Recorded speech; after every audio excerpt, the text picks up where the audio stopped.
রাসবিহারীতে অশান্তি, গড়িয়াহাটে কংগ্রেসের অফিসে হামলা। প্রতিবাদে গড়িয়াহাট থানার সামনে স্লোগান, বিক্ষোভ কংগ্রেস প্রার্থী আশুতোষ চট্টোপাধ্যায়। কি পরিস্থিতি এখন, কি অভিযোগ, কি দাবি তুলছেন, আরো ডিটেল জানবো। তবে তার আগে যে ছবি দেখাচ্ছি আপনাদের, ভোট মিটতেই রাসবিহারীতে অশান্তি, গড়িয়াহাটে কংগ্রেসের অফিসে হামলা। অমিত রয়েছে আমার সঙ্গে টেলিফোন লাইনে। অমিত, কাদের বিরুদ্ধে অভিযোগ, কি ঘটনা ঘটেছে?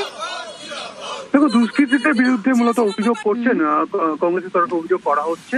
গতকাল ভোট মিটেছে এবং তারা যেটা অভিযোগ করছেন, আজ সকালে তারা যখন তাদের দলীয় কার্যালয় অর্থাৎ 86 নম্বর ওয়ার্ডে তাদের যে দলীয় কার্যালয়ে কংগ্রেস কর্মীরা আছেন, তখন তারা দেখেন যে ঠিক দলীয় কার্যালয়ের সামনেই তাদের কংগ্রেসের হোর্ডিং, দুই প্রাক্তন প্রধানমন্ত্রী রাজীব গান্ধী, ইন্দিরা গান্ধী, তাদের প্রতিকৃতি বা ছবি যেগুলো ছিঁড়ে ফেলা হয়েছে, এমনকি তাদের দলীয় প্রতীক হাত চিহ্ন দিয়ে ছিঁড়ে সেখানে ফেলে রাখা হয়েছে।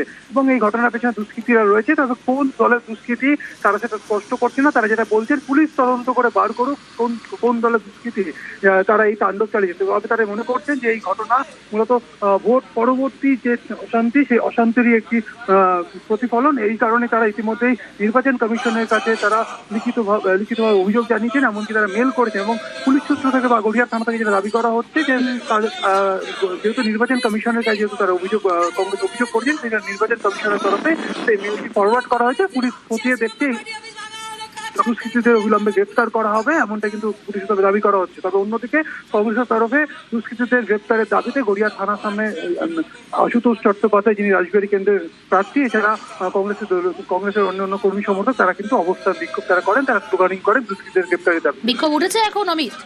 তো বিক্ষোভ এই মুহূর্তে চলছে এবং কিছু পুলিশের সঙ্গে তারা কথা বলছেন, দুষ্কৃতীদের গ্রেপ্তার করা এই দাবিও তারা জানাচ্ছে। বেশ।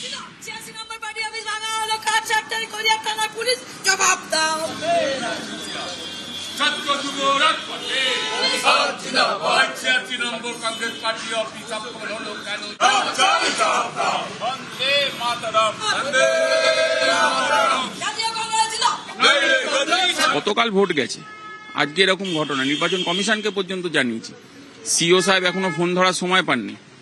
এবং এই যে ঘটনা, এই ঘটনা পরিষ্কার বুঝিয়ে দিচ্ছে যে পলিটিক্যাল যে ভায়োলেন্সটা সেটা চলতে থাকছে। কংগ্রেসের একজন খুন হয়েছে ইতিমধ্যে, আপনারা জানেন, আসানসোলে।